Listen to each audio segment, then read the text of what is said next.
noite, irmãos. Vamos nos acomodando, vamos nesses lugares. Vamos continuar louvando o nosso Senhor. Quem tem sua Bíblia, abre em Efésios. Carta de Paulo aos Efésios. Capítulo 1.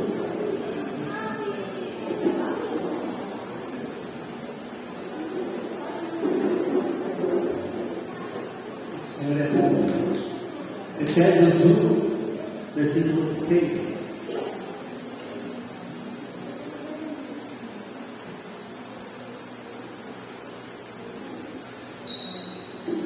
Efésios 1, verso 6. Diz assim: para o louvor da glória de sua graça, que Ele nos concedeu gratuitamente no amado. Amém. Vamos orar. Deus fale conosco essa noite, que possamos louvar e agradecer essa graça, esse favor imerecido do Senhor. Que Deus toque o seu coração hoje e que isso saia de você como um prato de louvor ao nosso Senhor. Oremos. Paizinho, te louvamos, Senhor, porque Tu és, Senhor. Obrigado que nos atraiu a abrir nossos corações e a importância, Pai, de cultuarmos a Ti, ao Deus verdadeiro, ao Deus vivo. Obrigado, Pai. Nós somos gratos, Pai, pelo favor imerecido, Senhor, pela graça derramada. O Senhor que é rico em graça e misericórdia, o Senhor derrama sobre nós. Nós te louvamos e somos gratos por isso. E queremos cantar agora, para que nosso coração se enche, se alegre de louvores a Ti, Pai. Em nome de Jesus.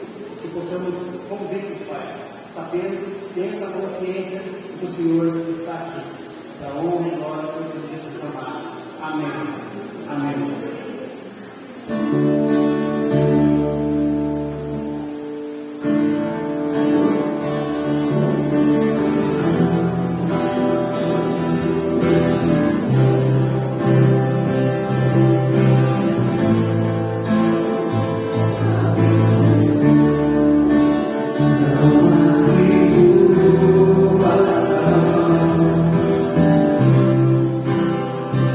We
Antes da fundação do mundo, Deus escolheu nele.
Tu és soberano sobre a terra, sobre os céus, tu és Senhor, absoluto.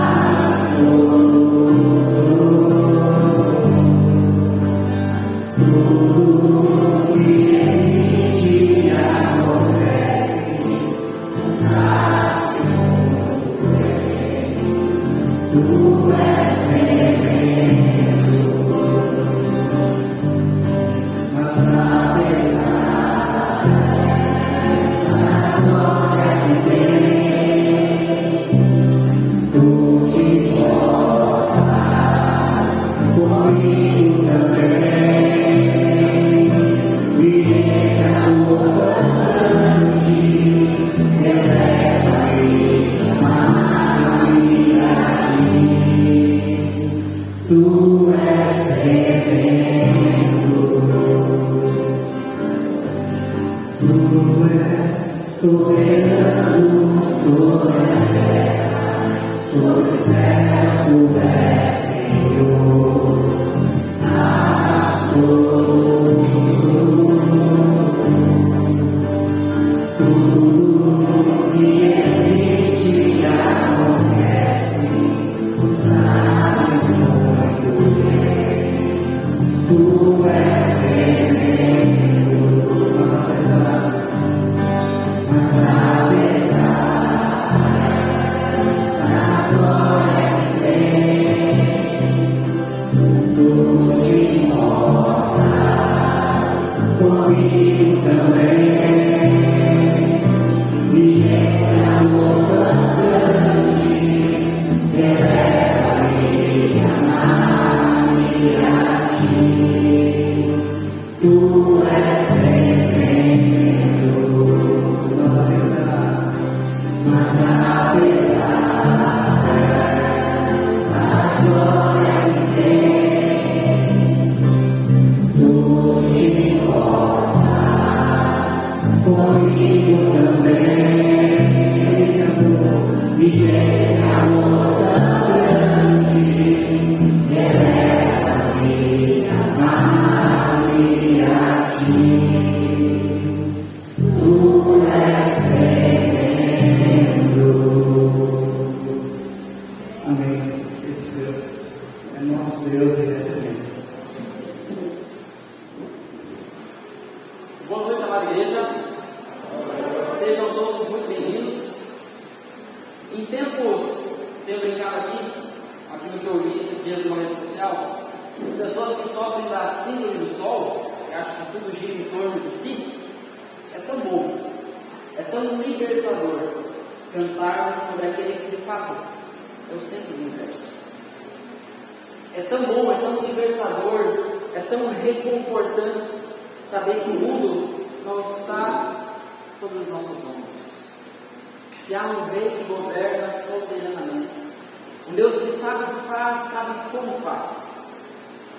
Meus irmãos, nós precisamos ser tomados por essa consciência, e a nossa vida ser profundamente impactada e transformada por essa consciência, que Ele é soberano, sobre todas as coisas, sobre todas as pessoas, Ele é soberano.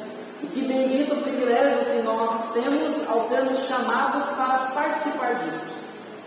Como igreja, de forma pessoal também, na nossa vida individual, na nossa vida devocional, privada, nós somos chamados a vivermos, a desfrutarmos, a nos deleitar na presença de Deus. Que presente é esse? Que alegria é essa? Que graça gloriosa, de fato, é essa que nos chama para perto. Que bom que você está aqui essa noite. Todos nós podemos chegar aqui e talvez com um discurso muito semelhante. Muita coisa me impediu para estar aqui essa noite. Como todo domingo, como toda quinta. Não é raro nós, antes de iniciar tudo, a gente conversa e fala justamente sobre essas coisas. Aconteceu tal coisa, aconteceu aquilo. E assim, se é Satanás, de fato, ele é muito criativo, porque tem cada ideia. Sempre tem algo que parece que nos impede de estarmos aqui. Mas pense, você está aqui. Deus lhe trouxe essa noite. E Ele não te trouxe para passear. Ele não te trouxe muito menos só para passar calor, ainda que você vai passar calor. Nossa igreja ainda não tem ar-condicionado. Mas Deus nos trouxe essa noite para falar conosco, para ministrar em nossos corações. Então não jogue isso para fora. Talvez lá no fundo, eu vou dizer isso também como uma espécie de alerta. Nós temos uma irmã sentada lá no fundo, tome cuidado com ela. Tem uma bota bem grande na perna dela, avisando que você não pode se aproximar muito. Os irmãos sabem, a Cris, num evento esportivo muito radical, ela torceu o pé e machucou, está se recuperando. Nós estamos orando pela recuperação da Cris, para que ela consiga retomar suas atividades logo. E hoje nós louvamos porque a irmã está aqui. A Cris é alguém que podia ter dito: eu vou pecado, ninguém vai me julgar. Imagina, ela não consegue nem caminhar, estava andando, morando lá na casa dela para ajudar, né? Ninguém ia dizer: ai, a Cris não está vindo no culto, mas está aqui. Não que isso torne ela melhor que alguém, nada disso. Nós acabamos de tentar sobre a graça. Não é algo que a gente faz. Mas a partir do momento que entendemos o que essa graça operou, o que essa graça fez em nossas vidas, deve surgir em nosso coração uma necessidade, assim, incontrolável de responder a essa graça que foi manifestada em nosso favor. Jesus nos amou. Deus entregou o seu Filho em nosso lugar. Vamos responder a isso, meus irmãos. Então, quando cantarmos sobre essas verdades, cante. Fale com o Senhor. Não se distraia, não fique olhando para o lado, não fique pensando lá no que vai acontecer amanhã ou no que aconteceu ontem. Não pense sobre isso. Foque nesse momento, naquilo que realmente é importante. Ou melhor, naquilo que é o mais importante de tudo na sua vida, que é a sua vida com Deus. Essa é a melhor coisa que nós podemos fazer. Aos visitantes, eu quero contextualizar você, e aos da casa, eu quero lembrar você do que nós estamos conversando, em que ponto nós estamos. Mas, porque nós cremos que tudo isso aqui pode ser só um ajuntamento, pode ser só uma junção de gente, antes de falar qualquer coisa, antes de meditarmos na palavra de Deus, eu quero orar com você. Eu não confio em mim. Eu não confio na minha fala. Eu não me debruço no meu entendimento. Porque talvez aquilo que eu falar pode ser claro para alguns, mas pode ser maluquice para outros. Mas a minha oração, a nossa oração nesse momento, como igreja, é que Deus ilumine o nosso entendimento. E que esse entendimento transforme os nossos corações. Meu amado irmão, minha amada irmã, eu acredito que essa noite pode transformar a sua vida para sempre. Nós vamos orar, porque ninguém aqui é capaz de fazer isso, mas o nosso Deus, sim, pode, e nós cremos que Ele vai. Quero convidar você a fechar seus olhos e a orarmos a esse Deus. Senhor, muito obrigado, Pai, pela Tua graça, muito obrigado pelo Teu amor, pela Tua misericórdia. Nós louvamos ao Senhor por essa noite tão especial que o Senhor nos deu, essa noite que o Senhor nos deu de presente. Que privilégio, Senhor, podermos nos reunir com liberdade. Que privilégio, Senhor, podermos nos reunir aqui, cantar para o Senhor, orar ao Senhor, na Tua presença, sabendo que o Senhor ouve as nossas orações, sabendo que o Senhor ouve o nosso canto, e não só ouve, como está comprometido em fazer algo a respeito de tudo isso. Que nós pedimos a Deus e que o Senhor nos ajude a entender que o soberano é tudo e não nós. Não adianta a gente orar, tua vontade não está no coração. Nós pedimos, portanto, Senhor, que Tu mude os nossos corações. Liberta-nos das nossas ideias, dos nossos pensamentos, liberta-nos daquilo que tem nos afastado de Ti. Toma os nossos corações, cativa-nos na Tua presença. Em nome de Jesus. É a minha oração. É a nossa oração. Amém. Romanos capítulo 11, versículo 33. O texto diz assim: ó profundidade da riqueza, tanto da sabedoria como do conhecimento de Deus! quão inexplicáveis são os seus juízos, e quão insondáveis são os seus caminhos. Amados, nós precisamos entender que nós estamos pisando num terreno santo. Nós precisamos entender e nos lembrar daquilo que nós já vimos até aqui, como, por exemplo, um dos atributos sobre a infinitude de Deus. Deus é o único ser infinito. Logo, todo o resto tem um início e tem um fim. Apenas Deus não. Como queremos nós, então, conhecer os juízos de Deus? Os caminhos que Deus toma? Paulo fala isso, o seu coração rompe em louvor aqui, reconhecendo a profundidade da riqueza, da sabedoria, do conhecimento de Deus. E é isso que deveria brotar em nós, quando nós pensamos sobre quem Deus é. Não tentar entendê-lo como quem coloca Deus numa caixa e tenta entender os seus limites. Ou tentar colocar ele como que num laboratório e tentar dissecá-lo até a última molécula para compreender finalmente quem Deus é. Não. Retiremos-nos a nossa insignificância. Deus é grande, nós não. Você é pequeno. Meu irmão, minha irmã, você é pó. A ideia dessa série não é falar sobre como o ser humano é bom, como o ser humano é importante, como você é uma estrelinha, uma florzinha querida de Jesus, nada disso. A ideia dessa série é nós conhecermos a Deus para amá-lo da maneira que Ele merece. E Deus merece ser amado com todo o nosso coração. Mas aí a gente se encontra num dilema, algo que muitas vezes deixa a gente doido. Como nós amaremos aquilo que não conhecemos? Eu tenho usado quase todo domingo a seguinte ilustração. Pensando no casamento. Você já ouviu provavelmente alguém dizer assim: não, quando eu casei, aí que eu fui conhecer a pessoa de verdade. Isso não é raro. Todos aqueles que casaram, ou já falaram, ou pelo menos já pensaram isso. Não, pastor, eu nunca pensei. Não mente. A verdade é que nós só podemos amar aquilo que nós conhecemos.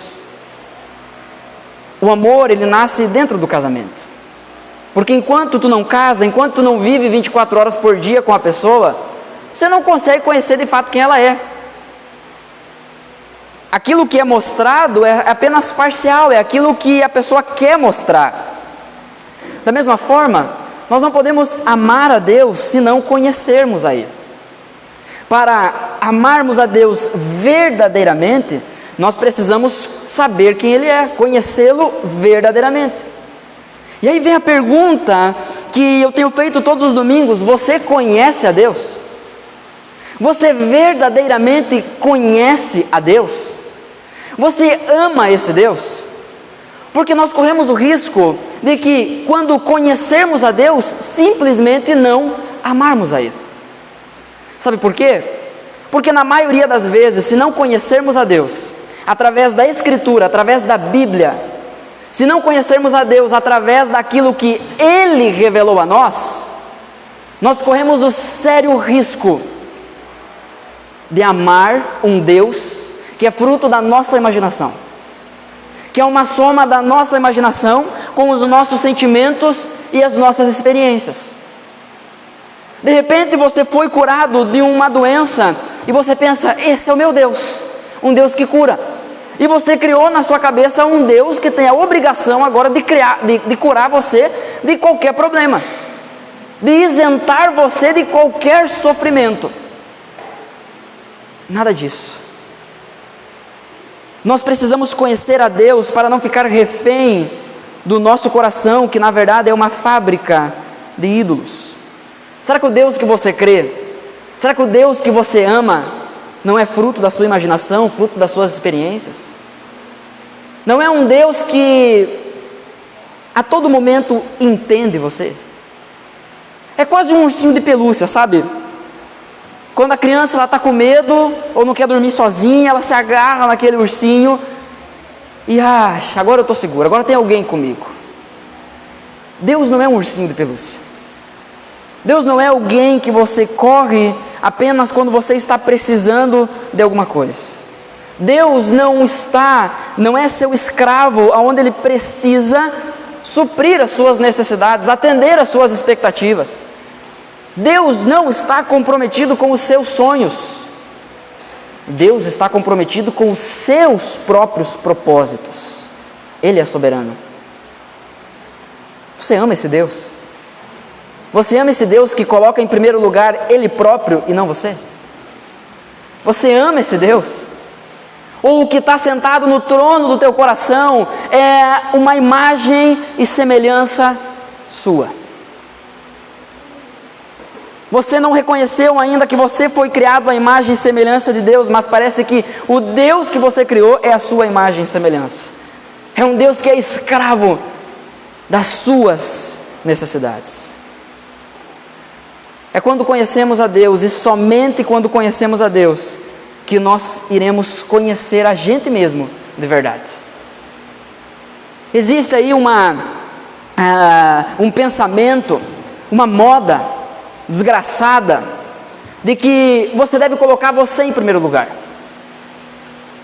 Existe aí uma ideia soprada diretamente do inferno, que você deve primeiro estar bem consigo mesmo. O resto que se dane. Você tem que estar bem consigo. Você tem que estar bem consigo e o resto é resto. Quando você estiver bem consigo mesmo, todo o resto vai se encaixar. Meu irmão, não é assim. A primeira coisa, a coisa mais importante a respeito da nossa vida é quem Deus é para nós. Perceba comigo, se nós fomos feitos à imagem e semelhança de Deus, como que eu vou saber quem eu sou, se eu não sei quem Ele é? Se eu fui feito à imagem e semelhança dEle, se eu fui criado para me parecer com Ele, como que eu sei que eu estou sendo o que eu deveria ser, se eu não conheço quem Ele é? No fim das contas, ainda que esse raciocínio misture palavras parecidas e talvez até mais confunda do que clareie, a conclusão é simples. A coisa que você mais precisa não é se conhecer. A coisa que você mais precisa é conhecer a Deus. Disso depende toda a sua vida. Eu tenho citado aqui muita coisa do Tozer, o livro O Conhecimento do Santo, um dos livros que eu tenho usado como base para essa série de sermões. Hoje é o 7º sermão dessa série. Mas uma coisa que ele diz que deve estar sempre na nossa mente é que aquilo que nos vem à mente quando pensamos em Deus é a coisa mais importante sobre nós mesmos. O que vem à sua mente quando você pensa em Deus? É um Deus que vai te dar a família perfeita? Aquela família de propaganda de margarina? Um casal com 2 filhos? Um menino e uma menina? Felizes? Com um carro na garagem? Ou melhor, 2 carros na garagem, né? Moto, barco, seja lá o que for, o que vem à sua mente? É o melhor trabalho? É uma conta no banco mais gorda? É uma saúde de ferro? É uma vida sem sofrimento? O que vem à sua mente quando você pensa em Deus? Nós corremos sério risco. Se não buscarmos na palavra de Deus, nós corremos um sério risco de adorarmos e amarmos um Deus que é fruto da nossa imaginação e das nossas experiências. E esse é o segredo da destruição.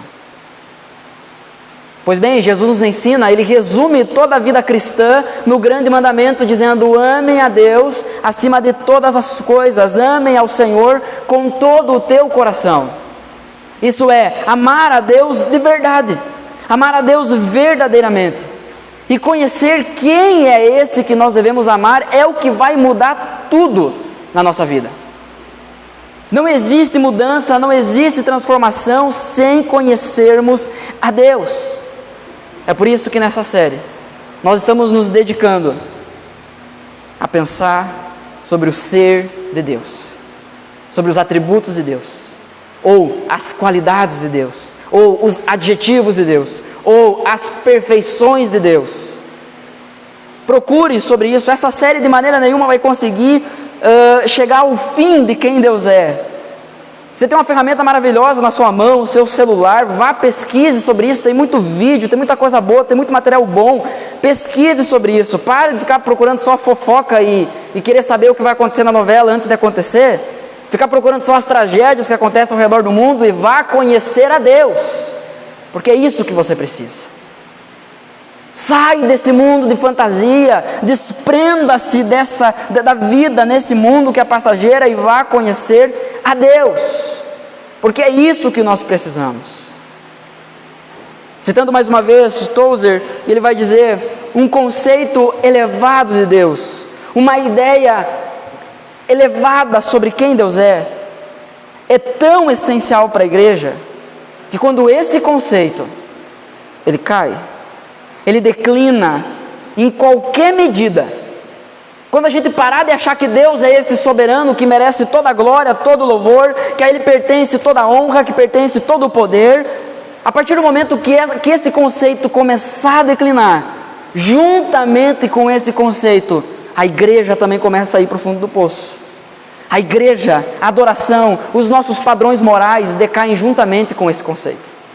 E aí nós nos tornamos aquela igreja de que, não, irmão, tudo bem, todo mundo peca. Não, irmão, tudo bem, isso não precisa tratar. Nada disso. Há uma graça que está disponível a nós, há uma graça que nos alcança, e essa graça custou um alto preço. Portanto, irmãos, elevemos o conceito sobre quem Deus é. A partir do momento que começarmos a declinar a nossa opinião sobre quem Deus é, podemos fechar as nossas portas, perdemos a nossa razão de existir.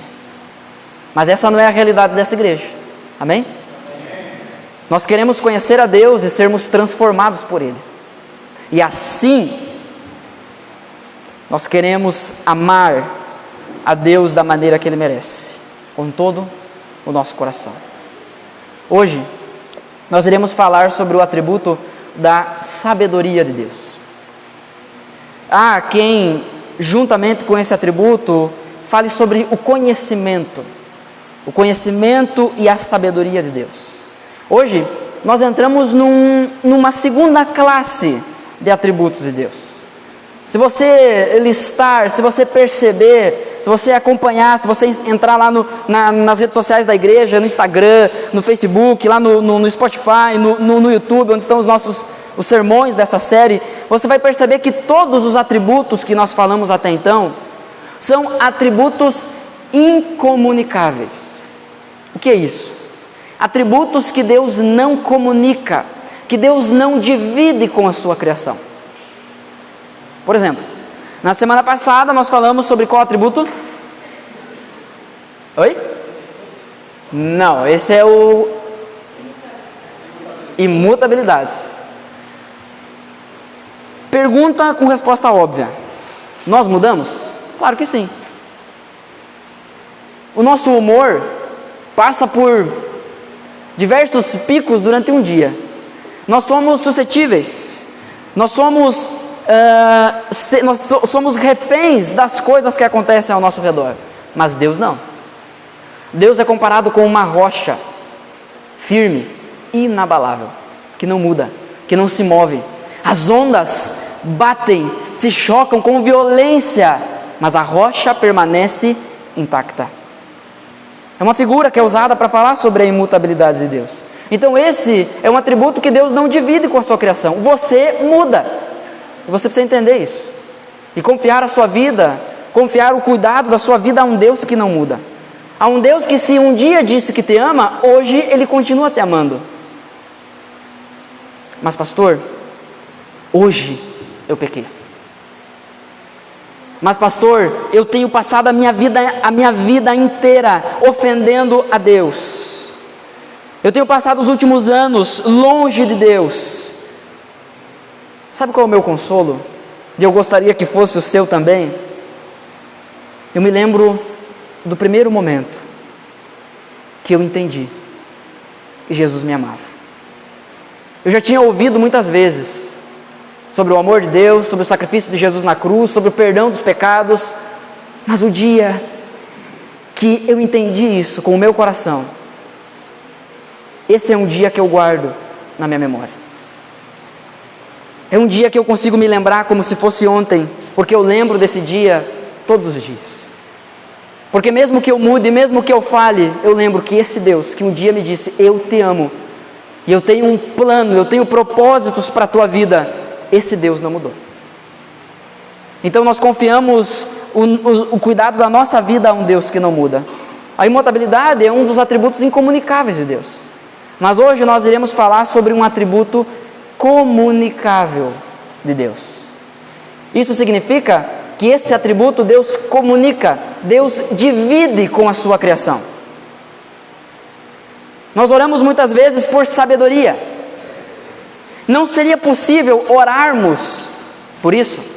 Não teria sentido orarmos por sabedoria se Deus não decidisse dividir a sua sabedoria conosco. Nós somos criados à imagem e semelhança de Deus. E isso não diz respeito à nossa forma física, mas diz respeito ao caráter de Deus, ao ser de Deus. Deus divide com a sua criação a sua sabedoria, o seu amor, a sua bondade, a sua justiça. Sabe por que você fica brabo quando alguma coisa dá errado e você queria que fosse certo? Na maioria das vezes a gente só faz isso quando é nós os prejudicados, né? Não tanto quando é o outro que está se dando mal. Mas a gente fica brabo, não, isso aqui está errado, isso aqui tinha que ser de outro jeito. Sabe por que esse senso moral, esse senso de certo e errado existe dentro de você? Porque Deus comunicou o seu atributo da justiça contigo. É só por isso que você tem essa angústia, esse desejo de que as coisas sejam feitas da forma correta. Os atributos, ainda que sejam comunicáveis, alguns deles, eles nunca são comunicados na sua totalidade. Você nunca será tão sábio quanto Deus. Isso já é o suficiente para a gente baixar a bola. Isso já é o suficiente para a gente, assim, soltar a respiração, entendeu? Parar de estufar o peito, baixar o nariz, parar de achar que sabe tudo. Nós nunca saberemos tanto quanto Deus, mas nós devemos imitá-lo naquilo que Ele nos capacita a imitar a Ele, a representá-lo. Como eu tenho dito nos últimos domingos, essa série ela vem com uma proposta, ela vem com uma prática diferente em si, porque normalmente o sermão é um estilo expositivo, nós pegamos um texto e nós ficamos principalmente naquele texto bíblico. E ali nós passamos versículo a versículo fazendo as considerações desse texto. Mas nessa série nós iremos ir em muitos textos, nós passearemos por muitos textos da Bíblia.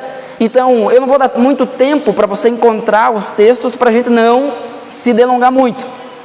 Mas se você quiser depois, o esboço que eu estou usando aqui, me peça lá pelo WhatsApp e eu passo para você, tá bom? Para você ter bem certinho todas as referências que eu estou usando. Mas eu quero iniciar pensando aqui no texto de Efésios capítulo 5, versículo 1, onde diz assim: portanto sejam imitadores de Deus, como filhos amados.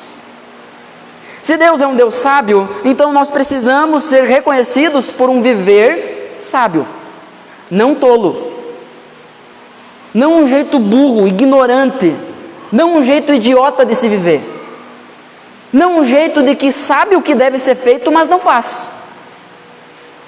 Isso é ser tolo. Não estamos imitando a Deus desse jeito. Estamos vendendo um Deus que não é aquilo que Ele é, de fato. Precisamos ter claro na nossa mente que a sabedoria de qualquer criatura, ou melhor, de todas as criaturas, mesmo que somadas, comparado à ilimitada sabedoria de Deus. Porque se Deus é um Deus infinito e ilimitado, e Ele é sábio, então Ele é infinitamente sábio. A sua sabedoria é ilimitada. Os atributos não são partes de Deus, mas é aquilo que Deus é. Se Ele é infinito e Ele é sábio, então Ele é infinitamente sábio. Se Ele é imutável e Ele é sábio, então Ele nunca vai mudar, Ele sempre será sábio. Ele nunca perderá o controle da história, Ele nunca vai deixar de saber o que está fazendo. O Deus onisciente, que conhece todas as coisas, que sabe todas as coisas, é um Deus sábio, que coloca em prática, da maneira perfeita, aquilo que deve ser feito. A sabedoria de qualquer criatura, mesmo que somado, comparado à ilimitada sabedoria de Deus, é pateticamente pequena. É como você pegar um conta-gotas e dizer assim, ó, eu vou secar o oceano. É você chegar no fundo da sua casa, naquela piscina que você tem, de 1000 litros, e dizer assim, ó, eu vou secar isso aqui. Até diante de 1000 litros isso é ridículo. Imagina comparado a algo ilimitado. Para a gente entender um pouquinho melhor, eu vou fazer uma pergunta muito específica. E eu quero que você responda somente a pergunta que eu vou fazer. A pergunta que eu vou fazer é, o que é este objeto? Não para que ele serve. O que é este objeto? Uma forminha de gelo. Agora sim, para que ela serve? Para fazer gelo. Se eu pegar apenas a primeira informação, é uma forminha de gelo, e eu chegar em casa, largar ela em cima da pia, sabendo que ela é uma forminha de gelo, eu largar essa forminha lá em cima da pia lá de casa, pensando assim, amanhã, segunda-feira, minha folga, vai estar quente, eu quero tomar um tererê bem gelado, e eu vou usar esse gelo. Aí no outro dia eu acordo, depois do almoço, de tarde, aquele solão, eu vou lá fazer um tererê. Faço tudo que eu tenho que fazer e vou pegar então o gelo. Mas a forminha ainda está em cima da pia. Eu vou ter gelo ou não? Claro que não. Porque o conhecimento é isso. É eu saber que isso é uma forminha de gelo. Sabedoria é eu pegar isso aqui, colocar água e colocar no congelador, para então eu ter gelo. Deus não é apenas onisciente, Ele não apenas sabe de todas as coisas, mas Ele é infinitamente sábio. Deus sabe completamente e perfeitamente todas as coisas, mas Ele coloca em prática o seu conhecimento de uma forma também perfeita. É por isso que Paulo diz, quão insondáveis são os teus juízos, os teus caminhos. Nós não conseguimos entender, porque nós não somos infinitamente sábios. Mas será que Deus é realmente tão sábio assim? Vamos a uma fonte confiável. Romanos capítulo 16, versículo 27 diz assim, a este Deus único e sábio, seja dada a glória por meio de Jesus Cristo para sempre. Amém. Jó capítulo 9, versículo 4, Ele é sábio de coração e grande em poder. Quem ousou desafiá-lo e sobreviveu? Jó capítulo 12, versículo 13, com Deus estão a sabedoria e a força, Ele tem conselho e entendimento. Só apenas alguns textos aqui, nós poderíamos ainda citar tantos outros, mas que trazem essa ideia de que Deus é um Deus sábio. Ele não é um velhinho que já viveu muito e sabe das coisas, que tem uma opinião formada sobre as coisas. Deus não é um velhinho cabeça branca, que quando você está discutindo alguma coisa, Ele vem e dá uma opinião. Deus não tem uma opinião para dar. Deus tem a verdade para comunicar. Nós precisamos entender isso. A sabedoria de Deus não é uma sabedoria humana. Ele é o Deus único. E se Ele é único, a sua sabedoria também é única. Nada se assemelha a Ele. Eu quero passar com você por alguns pontos aqui da Escritura que vão demonstrar a sabedoria de Deus. A sabedoria de Deus, ela está exposta ao longo da Escritura. Você que está cumprindo aí o desafio anual de ler a Bíblia toda esse ano, não só para ganhar um brinde, mas para você conhecer mais a Deus e ser transformado por Ele. Eu desafio você, leia a Bíblia, orando, pedindo assim: Senhor, me ajude a ver os teus atributos. Senhor, me ajude a ver quem tu é, me ajude a ver a tua sabedoria aqui. Por exemplo, primeiro, nós vemos a sabedoria de Deus na criação. Tudo que Deus fez bom. E quando Ele terminou, Ele viu que era muito bom. Nós vemos a sabedoria de Deus em fazer todas as coisas. Nós vemos a sabedoria de Deus no fato de Deus ter descansado, mesmo não precisando descansar. Deus descansou para nos dar o exemplo, ainda que hoje existem pessoas malucas que trabalham 7 dias por semana. Isso é síndrome de Deus, é síndrome de Todo-Poderoso. É como que se eu dormir, se eu descansar, o mundo parou de girar. Só eu sei resolver isso, por isso que eu não posso parar. Nós precisamos parar de olhar para Deus e dizer assim: Deus, tu me entende, né? Tu sabe que eu preciso trabalhar muito. E começar a olhar para quem Deus é e dizer: Senhor, eu te entendo, eu sei quem tu é, e eu vou conformar a minha vida a ti. Nós invertemos a ordem. É por isso que a nossa vida está essa bagunça. Gente, hoje tem gente que paga para receber aquilo que em alguns lugares, alguns âmbitos aí profissionais, chama de acelerador de pessoas. A gente já não vive acelerado o suficiente. Tá certo que a gente é lerdo para algumas coisas, né? Tem umas coisas que tem que acelerar mesmo. Não estou dizendo que você não deve vir em busca de profissionalização, que você não deve fazer curso, que você não deve ir atrás, procurar, se capacitar cada vez mais. Eu não estou dizendo isso. Eu não estou dizendo que não existem momentos na nossa vida em que a gente vai ter momentos que a gente vai se esforçar mais, vai trabalhar mais, vai ficar difícil descansar. O problema é quando isso se torna uma cultura, e essa é a realidade de muitos de nós. Se tornou uma cultura. Eu simplesmente não consigo parar, e isso mostra o quanto esse pecado ficou enraizado em mim. Nós criamos um sistema do qual nós não conseguimos nos libertar, e ao invés de pedir a Deus sabedoria para lidar com isso, nós simplesmente nos submetemos a isso. E queremos que esse Deus que nós criamos na nossa cabeça, que é um Deus que sempre entende, que sempre, não, Deus, tu entende, né? Deus entende, mas não quer dizer que Ele concorde. Você crê que Deus te chamou para um relacionamento pessoal com Ele? Você entende que você é um filho de Deus?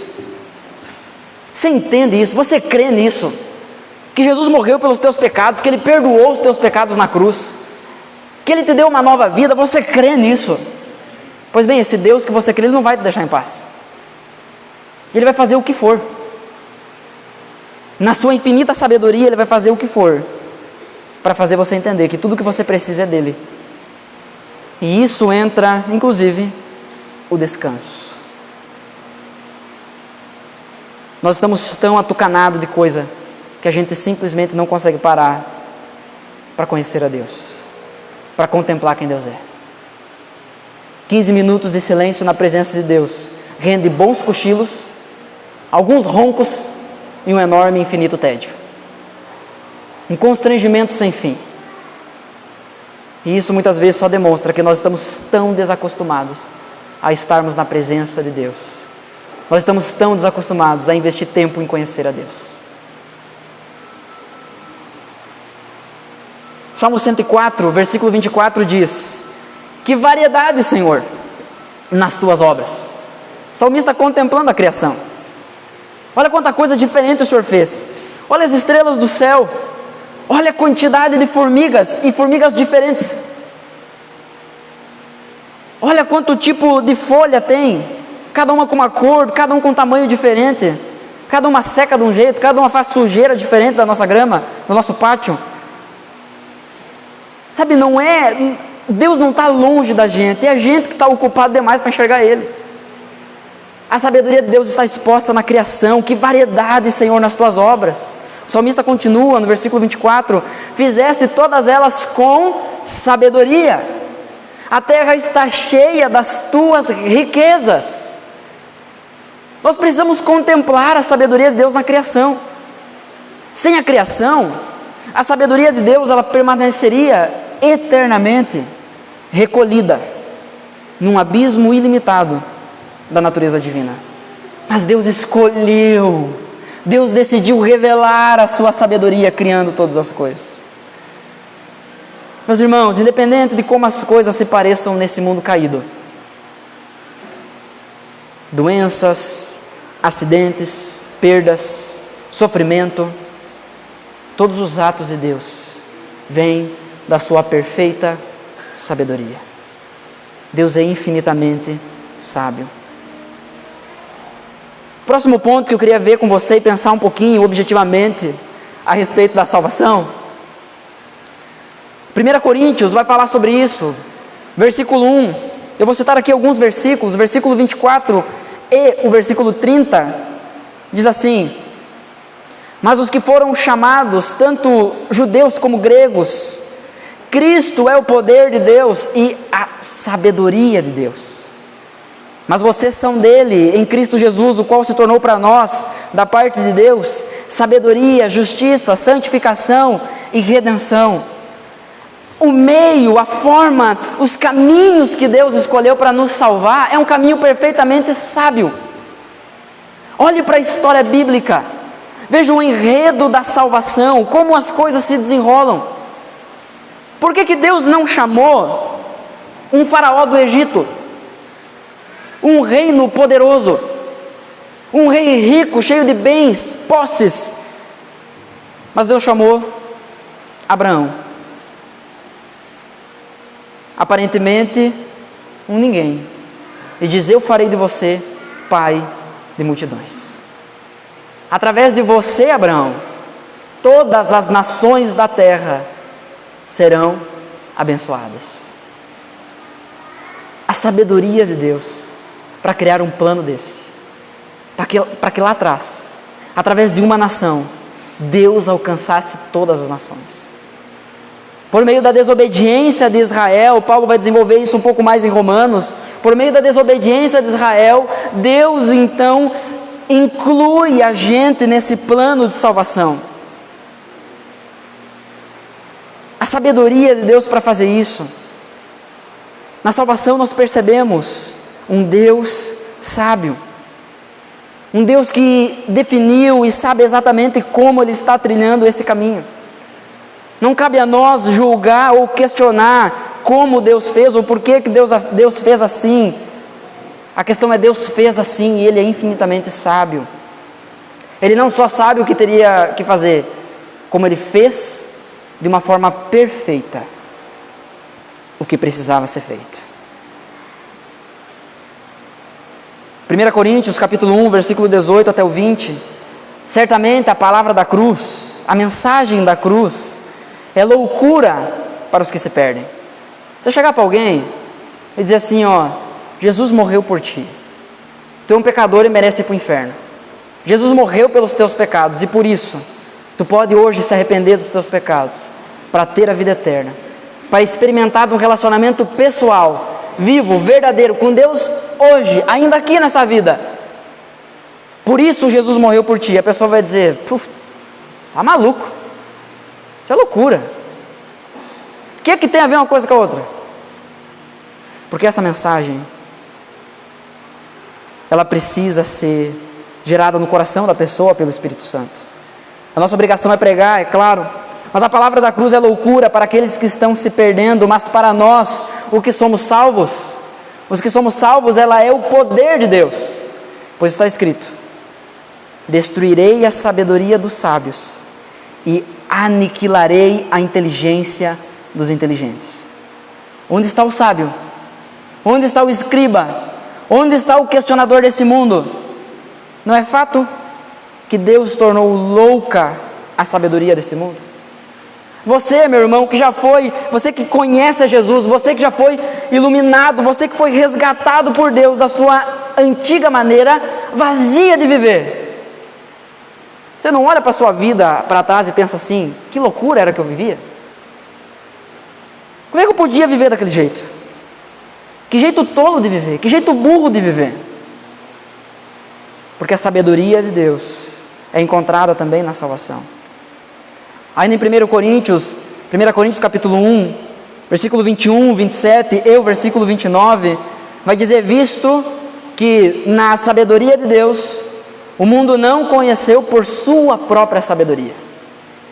Não, eu vou descobrir então como é que funciona esse mundo e vou ser salvo por mim mesmo, pela minha própria sabedoria. Isso não vai acontecer. O mundo não conheceu a Deus, a sabedoria de Deus não é conhecida pela sabedoria do homem, mas Deus achou por bem salvar os que creem por meio da loucura da pregação. Pelo contrário, Deus escolheu as coisas loucas do mundo para envergonhar as sábias, escolheu as coisas fracas do mundo para envergonhar as fortes, a fim que ninguém se glorie na presença de Deus. Então você aí que se acha o sabichão, você aí que realmente acha que encontrou a manha de viver essa vida, você está perdido. Você precisa de Deus, você precisa de Jesus, mais do que tudo, mais do que a água que você toma, mais do que a comida que você come, mais do ar que você respira, você precisa de Deus.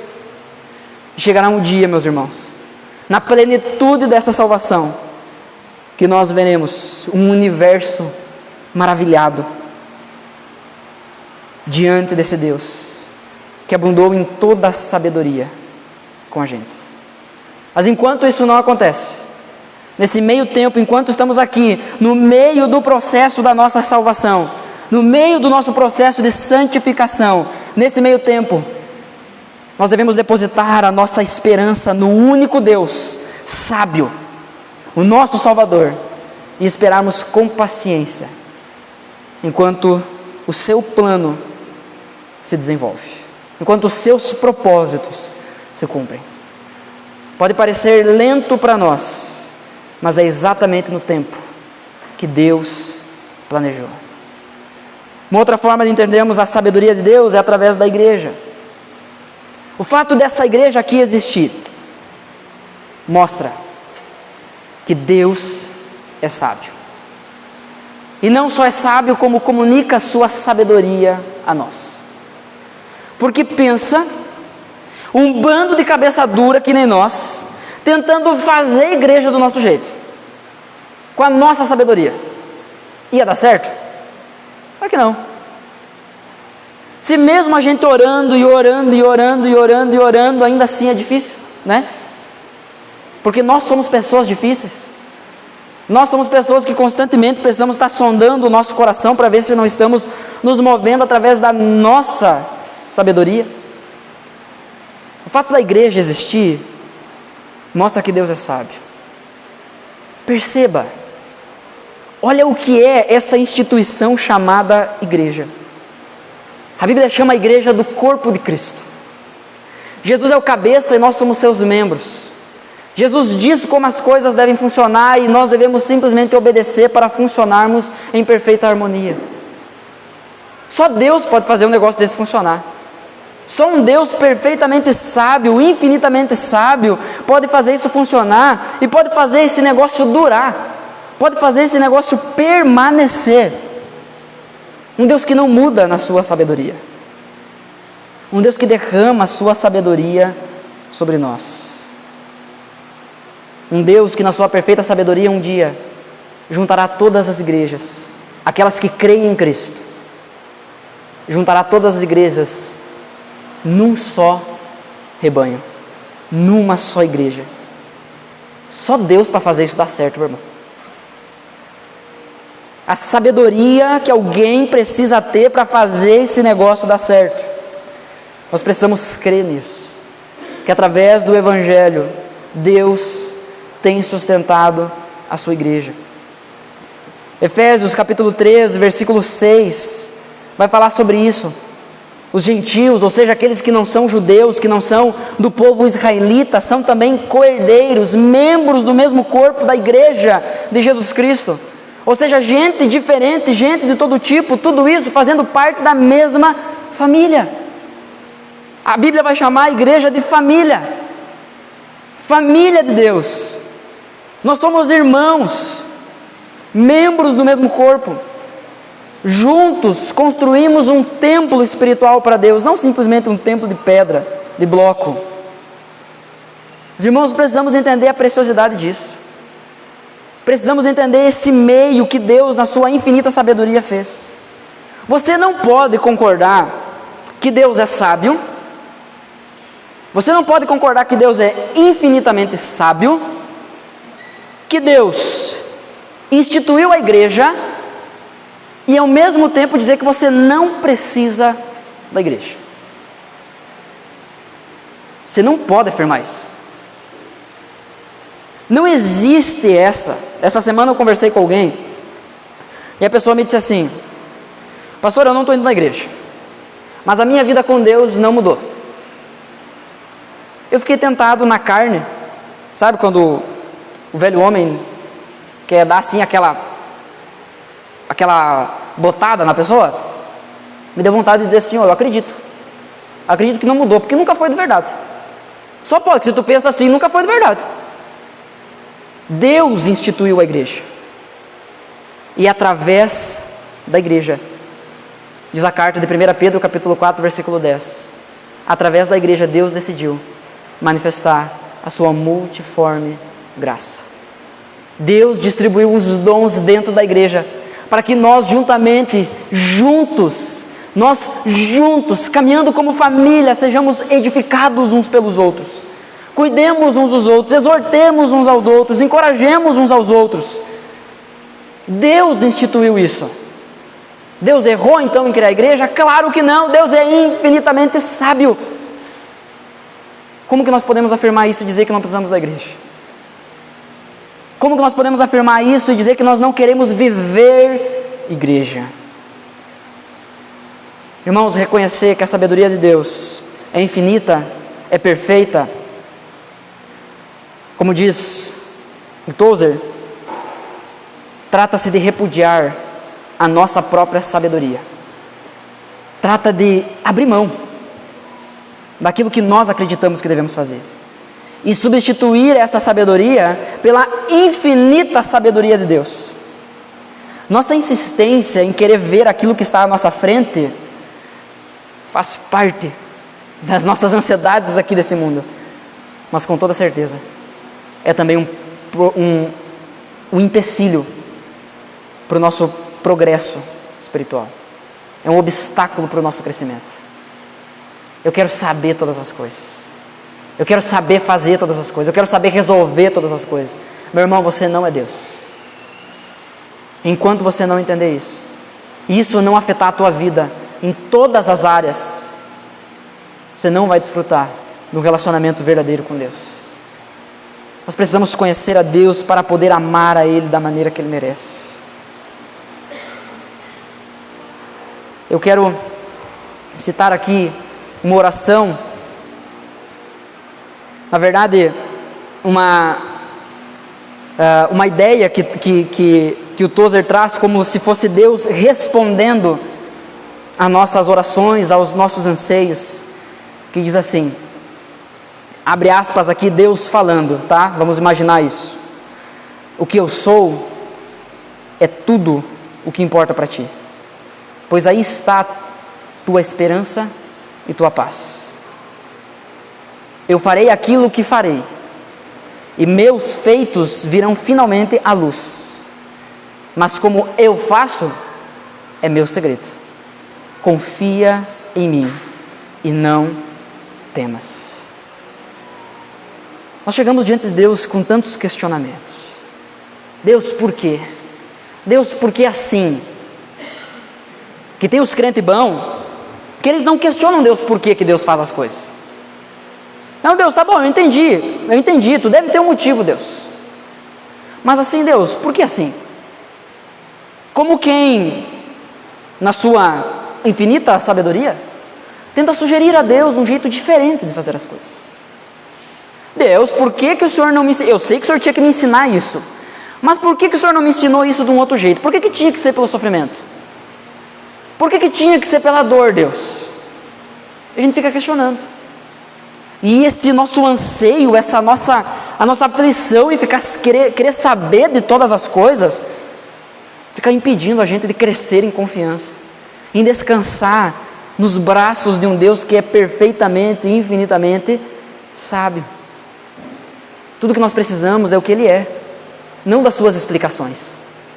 Deus não deve explicação para você, meu irmão. Deus não deve explicação para você. Deus não tem que te dar explicação a respeito de nada. Você tem que confiar nele. Você precisa conhecer a Ele e confiar nele. Pois bem, como nós aplicamos então essa sabedoria na nossa vida pessoal?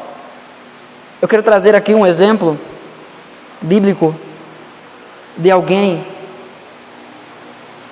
que viveu isso de uma forma que todos nós achamos muito bonito, mas nenhum de nós quer repetir, nenhum de nós quer passar pelo mesmo processo.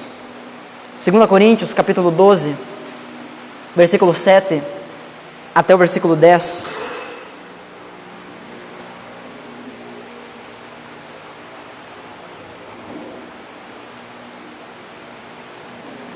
A gente conversa sobre os atributos de Deus, mas no fim das contas nós precisamos fazer a pergunta: e eu com isso? O que é que eu faço com tudo isso, pastor? O que é que eu faço com esse monte de informação aí que tu está falando? O que é que eu faço com isso?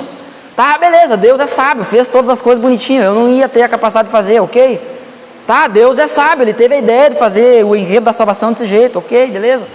Deus é sábio, Ele criou a igreja, estabeleceu a igreja, através da igreja Ele manifesta quem Ele é, ok? Mas e eu com isso? Primeiro que você já devia ter se encaixado nesses 3 exemplos aqui faz tempo. Mas vamos partir para algo um pouco mais prático. 2 Coríntios, capítulo 12, versículo 7 até o versículo 10 diz: e para que eu não ficasse orgulhoso com a grandeza das revelações, foi-me posto um espinho na carne, o mensageiro de Satanás, para me esbofetear, a fim de que eu não me exalte. Paulo falando isso. O contexto aqui é Paulo falando sobre as gloriosas experiências que ele teve, sobre tudo aquilo que ele viveu com Deus, sobre tudo que Deus fez através da vida dele, mas ele diz: para que eu não achasse que eu sou o sábio, que eu sou o cara, Deus permitiu então Satanás, como servo de Deus, que Satanás colocasse um espinho na minha carne, para me esbofetear. O que é esse espinho na carne? Inúmeras teorias, a Bíblia não afirma com clareza a respeito do que é isso, então eu também não vou dizer com certeza o que é. Mas o que nós podemos afirmar é que não era um pecado. Paulo não estava sofrendo com um pecado. Eu sou escravo de um pecado e por isso esse é meu espinho na carne. Não, se você é escravo de um pecado, você não se arrependeu de algum pecado, isso não é um espinho na carne. Isso é sem vergonhice. Te arrependa, meu irmão. A graça de Jesus pode te perdoar e mudar a tua vida. Isso não é um espinho na carne. O espinho na carne é algo que foge do nosso alcance de lidar. Mas perceba, esse espinho na carne veio com o propósito de esbofetear Paulo. Não veio com o propósito de bater em Paulo. Não veio com o propósito de dar soco em Paulo, de espancar Paulo. Não, veio com o propósito de esbofetear. Não veio com o propósito de dar um tapa. A ideia aqui é como se esse espinho na carne estivesse constantemente dando um tapa no rosto de Paulo, mas um tapa com as costas da mão. Aquele tapa de humilhação. Não é aquele tapa de eu vou te dar uma e tu vai ver. Não é isso, de agressão. É um tapa de humilhação, de desdém. Puf. Aqueles tapas que a gente vê nos filmes, nas séries, que os senhores dão nos escravos, sabe? Seu lixo, seu servo. É para que Paulo fosse humilhado. Paulo, como um crente bom, segue o texto, 3 vezes pediu ao Senhor. Ele ora a Deus, porque aquilo era algo que estava fora do alcance dele de se resolver, de se livrar daquele espinho. 3 vezes pedia ao Senhor que o afastasse de mim. Então o Senhor me disse. Então, há quem diga que Paulo pediu mais de 3 vezes. Não é esse o ponto. A questão é que Paulo pediu quando Deus respondeu. Paulo parou de pedir quando Deus respondeu. 3 vezes eu pedi: Senhor, afasta de mim esse espinho na carne. Mas então Deus disse para Paulo: a minha graça é o que basta para você. Porque o poder se aperfeiçoa na fraqueza. A resposta de Paulo é de alguém sábio. A resposta de Paulo não é de um crente religioso. Como assim, Deus? Eu dizimista? Eu batizado desde os meus 2 anos? Nem sabia caminhar e estava batizado. Olha que crente bom que eu sou. Eu, Deus? Eu carreguei bloco para essa igreja. Eu, Deus, estou em todo culto. Eu, Deus, estou todo... Imagina, o Júnior aqui. Eu, Deus, estou todo domingo aqui tocando, cortando meus dedos no violão. Eu, Deus? Eu não, o Senhor tem a obrigação de me livrar disso. Muitas vezes é a nossa postura, e isso é uma forma tola de reagir. Mas como Paulo sabe e conhece que Deus é um Deus sábio, perfeitamente e infinitamente sábio, ele diz: de boa vontade, pois, eu me gloriarei nas minhas fraquezas, para que repouse sobre mim o poder de Cristo. Por isso, os meus sofrimentos, aquilo que não é resultado dos meus pecados, porque o espinho na carne não é um pecado, aquilo então que escapa da minha força, do meu controle, mas esses sofrimentos que eu enfrento, então, eu sinto prazer nas minhas fraquezas, é o que Paulo vai dizer. Sinto prazer nesses espinhos. Sinto prazer nas dificuldades, nos insultos, nas privações, nas perseguições, nas angústias, por amor a Cristo, porque eu amo, eu o conheço, e porque conheço, eu confio nele. Eu confio que esse Deus não só sabe todas as coisas, não só conhece todas as coisas, como ele é o único capaz de executar todas as coisas da melhor forma que poderiam ser executadas.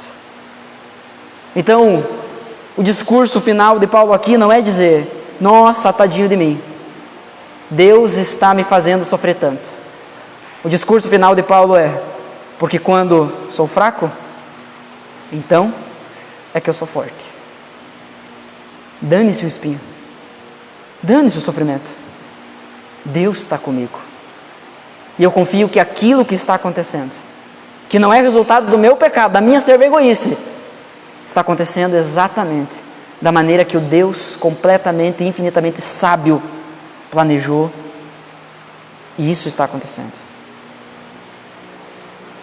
Tiago capítulo 1, versículo 5, nos desafia: se porém algum de vocês necessita de sabedoria, porque talvez diante dessa situação de Paulo a gente pensa: eu não conseguiria fazer isso. E aí está o nosso erro, aí está o nosso problema. A gente começa a discutir se a gente conseguiria ou não. O que está em discussão, o que deve ser discutido, não é se eu consigo ou não, é a reação que eu devo ter diante da situação. A pergunta não é: você consegue fazer isso? Não é essa a pergunta. A pergunta é: o que você deve fazer, não é o que você consegue. Como você deve reagir diante dessas circunstâncias? Como nós devemos reagir é da mesma forma que Paulo. Mas como se eu não consigo? Tiago capítulo 1, versículo 5. Se porém algum de vocês tem falta de sabedoria, essa sabedoria que Paulo tinha para poder reagir desse jeito, se algum de vocês tem falta de sabedoria, peça a Deus. Qual é a nossa desculpa, irmãos? Você necessita de sabedoria? Talvez o problema é que a gente não reconhece que necessita de sabedoria. A gente acha que consegue resolver as coisas do nosso jeito. Peça a Deus, que a todos dá com generosidade e sem reprovações. A sabedoria será concedida. Você aí, peça sabedoria a Deus para lidar com as situações da tua vida. Peça a sabedoria a Deus para você lidar do jeito que você deve lidar com as coisas, do jeito que agrada a Deus. Quando nós falamos sobre a sabedoria de Deus, falamos sobre a sabedoria que Deus dá aos homens bons, aos seus filhos. Essa sabedoria, ela vem com uma responsabilidade moral. Não é simplesmente uma sabedoria sagaz, uma sabedoria esperta, uma sabedoria que dominou o jeito de viver nesse mundo. Essa segunda sabedoria é atribuída aos homens maus. É uma sabedoria traiçoeira, é uma sabedoria falsa. É uma sabedoria que não se importa em enganar as pessoas. É uma sabedoria que não se importa em passar por cima de quem tiver que passar, para chegar no resultado que quiser. Busque a Deus. Peça a Deus sabedoria, porque Ele vai dar. Mas o texto vai nos dizer: peça com fé. Não pense que alguém que pede, não pense alguém que se pedir sem fé vai receber alguma coisa do Senhor. O texto de Tiago vai continuar desenvolvendo isso. Uma pessoa que pede duvidando é uma pessoa que é semelhante à onda do mar, agitada pelo vento de um lado para o outro. É uma pessoa instável, uma pessoa inconstante. Nós precisamos nos relacionar com Deus, porque é dali que vem a verdadeira sabedoria. Provérbios capítulo 9, versículo 10: o temor do Senhor é o princípio da sabedoria. Conhecer o santo é ter entendimento. A sabedoria em nós vai dar um resultado prático, visível, que serve às pessoas, não que serve aos nossos propósitos apenas. Voltando para Tiago 3,13: quem entre de vocês é sábio e inteligente? Tiago pergunta: quem aí diz que é sábio e inteligente? Então, mostre as suas obras em mansidão, de sabedoria, mediante a sua boa conduta. Eu sou sábio, mas eu vivo só para mim. Eu sou sábio, eu conquisto tudo o que eu quero. Eu não me dou pelo outro. Eu não amo o meu próximo. A minha sabedoria é para livrar a minha vida, para garantir o da minha família. Os outros são os outros. Seguindo no texto de Tiago 3, versículo 14 ao 17, diz: se pelo contrário, vocês têm em seu coração inveja amargurada, sentimento de rivalidade, não se gloriem disso. Sabe aquele tipo de gente que diz assim: olha, eu confio na pessoa, mas se rachou comigo, eu fico bravo e não perdoo. Não se glorie disso. Nem mintam contra a verdade. Esta não é a sabedoria que desce lá do alto. Pelo contrário, é uma sabedoria terrena, animal e demoníaca. Pois onde há inveja e rivalidade, aí há confusão e toda espécie de coisas ruins. Mas a sabedoria lá do alto, que vem de Deus, o atributo comunicado de Deus, é primeiramente pura, depois pacífica, gentil, amigável, cheia de misericórdia. Você sabe o que é misericórdia? É não dar ao outro o que ele merece. Constantemente nós estamos dando às pessoas ao nosso redor aquilo que elas merecem. Não, tu mereces ser tratado assim. Tu mereces o meu repúdio. Tu mereces sofrer. Ninguém mandou agir desse jeito. Já ouviu esse tipo de discurso? Mas a sabedoria que vem do alto, ela nos ensina e nos leva a ser pessoas cheias de misericórdia, de bons frutos, imparciais e sem fingimento.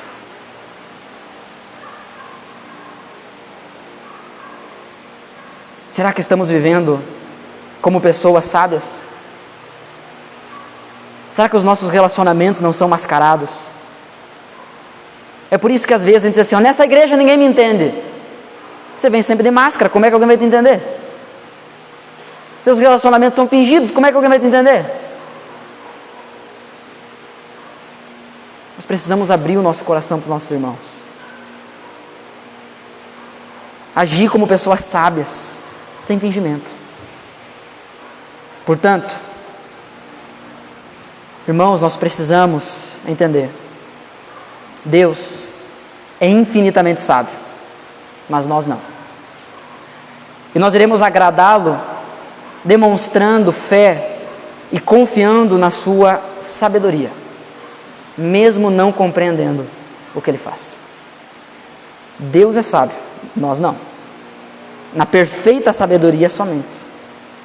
Deus, na sua perfeita sabedoria, selecionou os melhores meios, isto é, os melhores caminhos, para chegar nos fins que Ele mesmo decretou. Deus não erra. E isso nos ofende. Porque constantemente nós queremos que as coisas tivessem sido diferentes. Entender que Deus selecionou os melhores caminhos é entender que Ele age em todas as coisas para o nosso bem, para tornar a gente semelhante a Cristo. É o que nos ensina Romanos 8, versículo 28, versículo 29. E isso deve causar em nós a mesma reação que causou em Paulo. Oh, profundidade da riqueza, tanto da sabedoria como do conhecimento de Deus! Quão inexplicáveis são os seus juízos e quão insondáveis são os seus caminhos! Eu não me afasto porque eu estou vendo uma coisa muito bela, eu paro e contemplo, porque aquilo é belo aos meus olhos. Assim é a sabedoria, assim deve ser a sabedoria de Deus diante de nós. Nós muitas vezes ficamos contemplando os nossos problemas, mas não separamos tempo para contemplar quem Deus é, sendo Ele um Deus que não tem problemas, sendo Ele um Deus que tem planos que incluem os nossos problemas, para formar Cristo em nós. Irmãos, a nossa única esperança deve estar em Deus. E assim como Abraão, que foi prometido a ele, você vai ter um filho, e Abraão já tinha seus 90 anos de idade, nós devemos crer contra toda expectativa, nós devemos crer contra toda chance de realidade, até que o dia aconteça. Até que aquilo que Deus disse que vai acontecer, aconteça, nós devemos descansar naquilo que Deus é. Não tentar entender o porquê que Deus está fazendo isso. Citando mais uma vez o Tozer, eu gostaria que você guardasse isso no seu coração. A operação do Evangelho, a obra do Evangelho, o novo nascimento, a vinda do Espírito Divino para dentro da natureza humana, a derrota definitiva do mal lá no final, o estabelecimento final do reino de justiça de Cristo, tudo isso fluiu e flui da infinita plenitude da sabedoria de Deus. Os olhos mais aguçados do mais santo espectador, na companhia abençoada dos céus, não são capazes de detectar uma falha sequer nos caminhos de Deus para reproduzir tais resultados. Nem a sabedoria conjunta de todos os serafins, querubins, seria capaz de sugerir uma melhoria nos procedimentos divinos. Quem somos nós para dizer: Deus, não faz assim, faz do outro jeito, eu acho que o Senhor errou? Será que essa é a posição que nós deveríamos estar?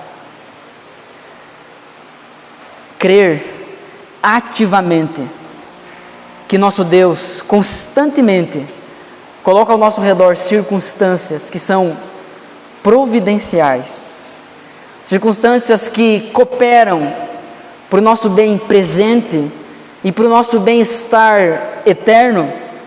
Isso traz uma verdadeira bênção para o nosso coração, um verdadeiro descanso para o nosso coração, sabendo que Deus é sábio em todos os seus caminhos.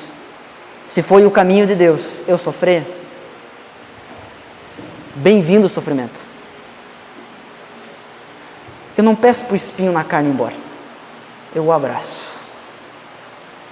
Vem, cumpra o teu propósito em mim, vem e me faz fraco, porque isso mostra o quão forte eu sou no meu Deus.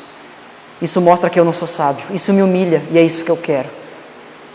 eu quero que a sabedoria do meu Deus seja exaltada em todo tempo. Porque o meu Deus, sim, é grande. E eu sou pequeno. Todo o meu conhecimento, minha inteligência, minha sabedoria é pó diante dele. E é por isso que, reconhecendo isso, nós precisamos e queremos conhecer a Deus e sermos transformados por Ele.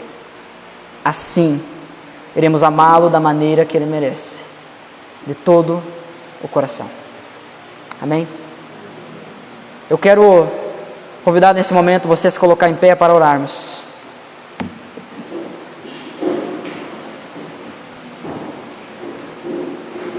Aqueles que essa noite decidem abrir mão da sua própria sabedoria, aqueles que essa noite decidem tomar uma posição diante da verdade de que Deus é infinitamente sábio e nós pateticamente pequenos, de que a nossa importância, o nosso valor não está no que nós produzimos, mas naquilo que Deus fez por nós.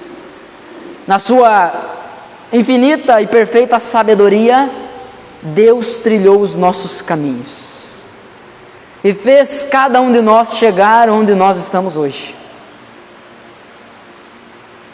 Eu quero convidar você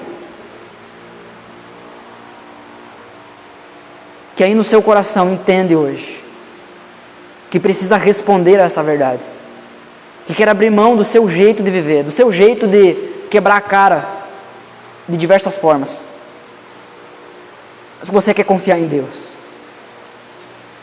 Você que hoje quer pedir a Deus: Senhor, me dá sabedoria. Eu tenho vivido como um tolo, eu tenho vivido como o rei Salomão em uma época da sua vida, correndo atrás do vento.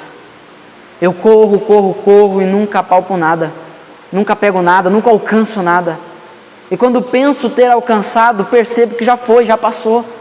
Quando penso ter saciado a fome do meu coração, há uma nova fome dentro de mim, porque não há nada nesse mundo que me satisfaz.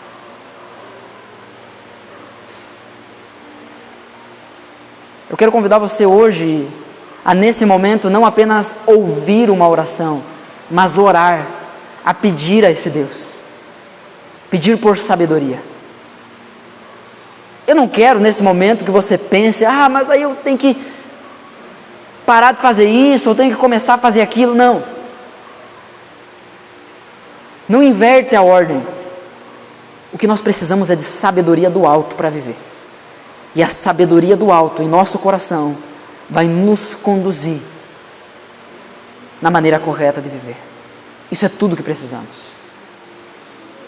Deus não vai contra a nossa vontade, Ele muda a nossa vontade. E é isso que nós precisamos. Pedir a Deus: Senhor, muda essa sabedoria que está reinando aqui dentro do meu coração. Senhor Deus e Pai, em nome de Jesus, o Senhor conhece os nossos corações, o Senhor conhece cada um que o Senhor trouxe aqui essa noite e o porquê trouxe aqui. Muitos vieram de carona, alguns vieram convidados, outros vieram porque sempre vêm, afinal estão sempre aqui. Mas Senhor, não deixa que a gente saia daqui essa noite cheio da nossa sabedoria. Nos humilha, nos torna fracos, para que possamos depender verdadeiramente de Ti. Mostra-nos, denuncia o quão patético é a nossa sabedoria, o quão tola é a nossa sabedoria, e coloca a Tua sabedoria em nossas vidas, Senhor.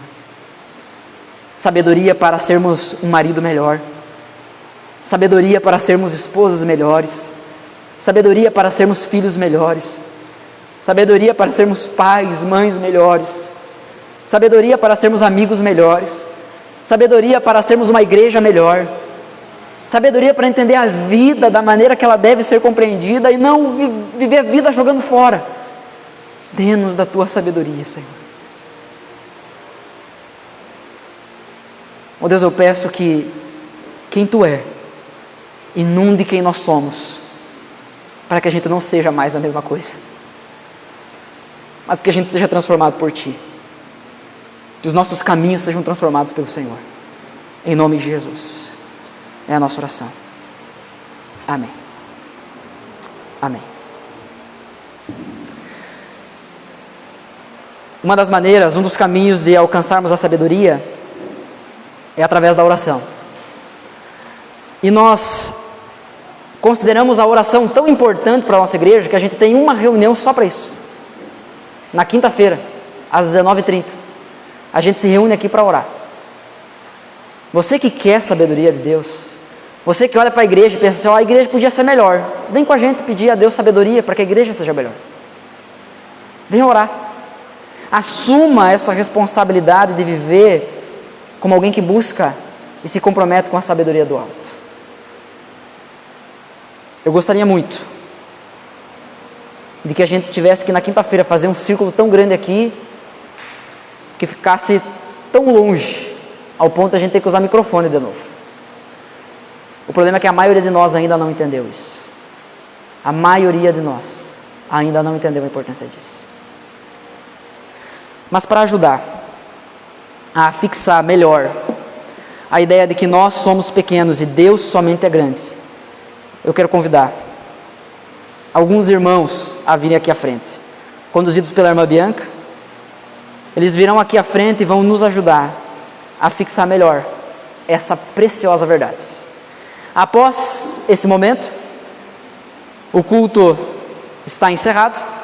Estarei lá na porta para cumprimentar você. Você pode sentar, fica à vontade, pode sentar.